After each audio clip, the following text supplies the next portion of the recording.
নমস্কার, দেখছেন talk to Bangla. আমি অভিষেক রয়েছে আপনাদের সঙ্গে। এই মুহূর্তে যে খবর জানাবো আপনাদের, রাজ্য বিজেপিতে কিন্তু নতুন সংগঠন তৈরি হতে চলেছে এবং সেই সংগঠনে কিন্তু আর দায়িত্ব পাবেন না, অর্থাৎ গুরুত্বপূর্ণ পদে কোনো থাকবেন না প্রাক্তন টিএমসি নেতা, এমন কিন্তু খবর সূত্র মারফত। এবং বাকি খবর কিন্তু অবশ্যই জানাবো, কিন্তু তার আগে অবশ্যই টক টু বাংলা ইউটিউব চ্যানেলটিকে সাবস্ক্রাইব করুন এবং প্রত্যেকটি ভিডিও লাইক, কমেন্ট, শেয়ার করে বন্ধুবান্ধব পরিচিত মহলে ছড়িয়ে দিন টক টু বাংলা। আসছে খবরে, রাজ্য বিজেপি এবারে কিন্তু 2024-এর ভোটে বেশ খানিকটা ভরাডুবির মুখ তাদের দেখতে হয়েছে। রাজ্যে 42টি লোকসভা আসনের মধ্যে মাত্র 12টি আসনে তারা জয়লাভ করতে পেরেছে, যদিও কেন্দ্রীয় নেতৃত্ব কিন্তু 30 থেকে 35টি টার্গেট তাদের বেঁধে দিয়ে গিয়েছিল।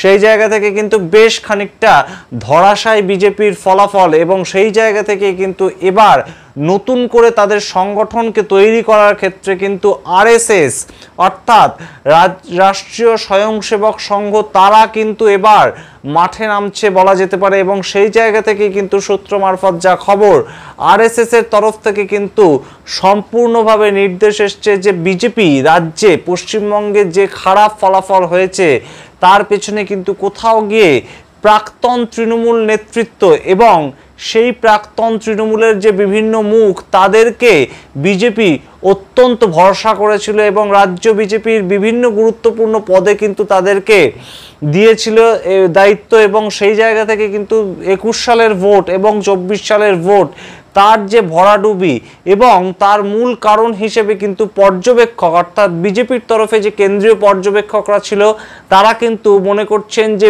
বুথ স্তরে, একদম তৃণমূল স্তরে যে বিজেপির বুথ অর্থাৎ বিজেপির যে মণ্ডল স্তর তা কিন্তু কোথাও গিয়ে একদমই সংগঠিত নয় এবং তারা কিন্তু সংগঠনের কথা অনুযায়ী কাজ করছে না।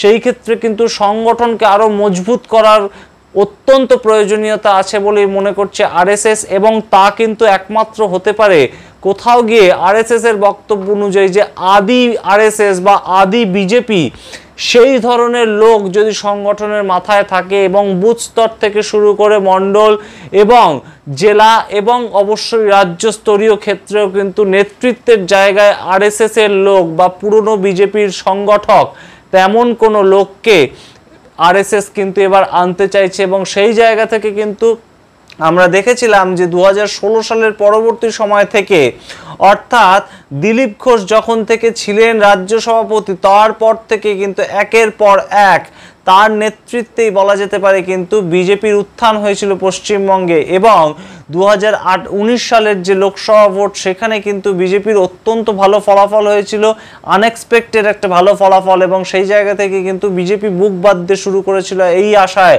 যে তারা 2021 সালের নির্বাচনে জয়লাভ করবে এবং রাজ্যে বিজেপির সরকার তৈরি হবে, কিন্তু তা কিন্তু হলো না। এবং তার অন্যতম কারণ কিন্তু ইতিহাস যা বলছে এবং রাজনৈতিক মহলের একাংশের যা মতামত তা কিন্তু কোথাও গিয়ে 2018 সাল থেকে বিজেপির অভ্যন্তরে আসতে শুরু করে তৃণমূলের নেতারা। এবং তার মধ্যে অত্যন্ত গুরুত্বপূর্ণ বেশ কিছু নাম কিন্তু আছে, যেমন তৃণমূলের একদা সেকেন্ড ইন কমান্ড তিনি অর্থাৎ মুকুল রায় কিন্তু 2018 সালে বিজেপি জয়েন করেন এবং তিনি কিন্তু অত্যন্ত গুরুত্বপূর্ণ পদ গ্রহণ করেন বিজেপির তরফে, সর্বভারতীয় স্তরে একটি পদ তিনি কিন্তু গ্রহণ করেন। সেই জায়গা থেকে কিন্তু তিনি আবার পরবর্তীতে দেখা যায় 2022 সালে তৃণমূল কংগ্রেসে ফেরত চান। সেইটা কিন্তু এই জায়গায় আরএসএস অত্যন্ত আপত্তি জানাচ্ছে এই মুহূর্তে। আমাদের বর্তমান রাজ্যের বিরোধী দলনেতা শুভেন্দু অধিকারী তার ক্ষেত্রেও কিন্তু একই নজির, কারণ 2021 সালের ভোটের ঠিক আগেই কিন্তু শুভেন্দু অধিকারী বিজেপি জয়েন করেছিলেন এবং তিনি কিন্তু তার পরবর্তীতে এখনো পর্যন্ত বিজেপি নেতা হিসেবেই তার পরিচিতি। কিন্তু অপরদিকে যদি আমরা আবার দেখি, অত্যন্ত গুরুত্বপূর্ণ তৃণমূলের এক সাংসদ তিনি কিন্তু 2019 সালেই ঠিক ভোটের আগে তিনি কিন্তু তৃণমূল শিবির ছেড়ে বিজেপি শিবির জয়েন করেছিলেন।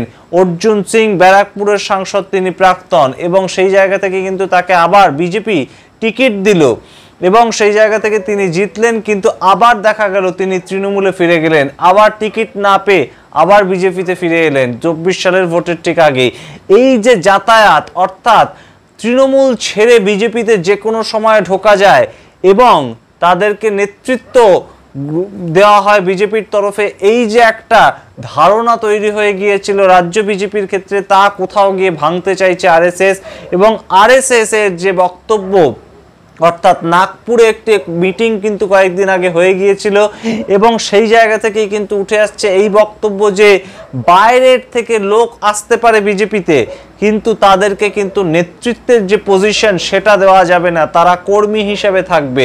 সুতরাং এই যে অত্যন্ত গুরুত্বপূর্ণ এবং তাৎপর্যপূর্ণ বক্তব্য পশ্চিমবঙ্গের ক্ষেত্রে, তা কিন্তু মনে করছে রাজনৈতিক মহল মূলত 2026-এর বিধানসভা ভোটকে সামনে রেখে আবারও কোনো আরএসএস করা লোক, অর্থাৎ প্রাক্তন, যাদের মনস্তাত্ত্বিক দিক থেকে যারা বিজেপি এবং এই আরএসএস এর শিক্ষায় শিক্ষিত, তেমন কোনো লোককে বিজেপি তাদের সংগঠনের মাথা করতে চাইছে। সমস্ত লেভেলে, উঁচু থেকে নিচু সমস্ত লেভেলে বিজেপি করা লোক, অর্থাৎ আদি বিজেপি করা লোককে বসাতে চাইছে কিন্তু আরএসএস। এমনই কিন্তু নির্দেশ এসছে আরএসএস মারফত, এমনই কিন্তু সূত্র মারফত আমাদের কাছে খবর। সুতরাং বোঝাই যাচ্ছে যে এই মুহূর্তের যে বিজেপি, তা কিন্তু অত্যন্ত শক্তভাবে তারা কিন্তু তাদের রাশটা ধরতে চাইছে আরএসএস, এবং আরএসএস যদি রাশ ধরে সেই ক্ষেত্রে রাজ্য বিজেপি এবং জেলা বিজেপির বিভিন্ন নেতা নেতৃত্বরা যারা তৃণমূল থেকে এসেছিলেন, তাদের কিন্তু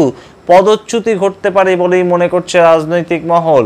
এবং আমরা অবশ্যই তাকিয়ে থাকব যে 2026-কে সামনে রেখে প্রাক্তন বিজেপি নেতা কিংবা আরএসএস যাদেরকে পাঠাচ্ছে পশ্চিমবঙ্গে নেতৃত্ব হিসেবে, তাদেরকে পশ্চিমবঙ্গের মানুষ কতটা গ্রহণ করছে।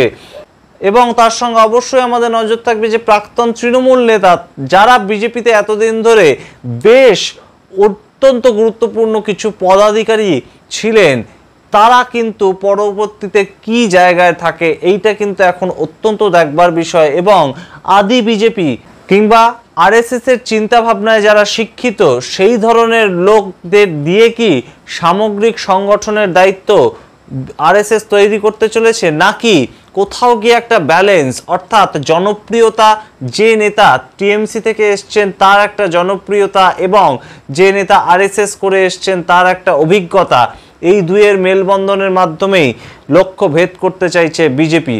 আমরা কিন্তু সেই দিকেই নজর রাখবো 26-এর ভোটে বিজেপির কোন নতুন স্ট্র্যাটেজি নিয়ে নতুন সংগঠন, নতুন রাজ্য কমিটি, নতুন জেলা কমিটি তৈরি হয়, সেই সমস্ত খবর জানাবো আপনাদের। আপনারা দেখতে থাকুন টক টু বাংলা। বলবেন না টক টু বাংলা ইউটিউব চ্যানেলটিকে সাবস্ক্রাইব করতে।